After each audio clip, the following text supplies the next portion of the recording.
iPECS 1 Chrome using chat. This video will demonstrate how to use the chat window on iPECS 1.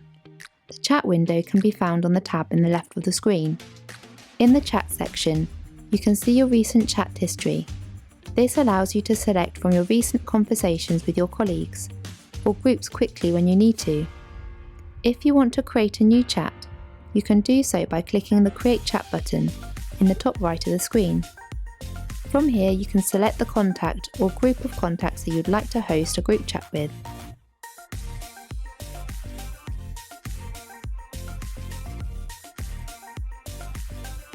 Once the chat has started, you can send text, emojis,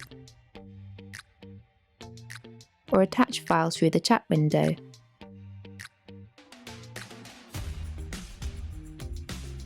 To start a call with your group directly from the chat, press the telephone icon. Once the call is accepted, the call timer will start and you'll be able to see which colleagues you're on the call with.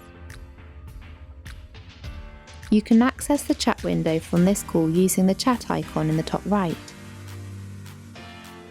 When in a call, you can mute yourself, record the call, and finally, use the red telephone icon to hang up.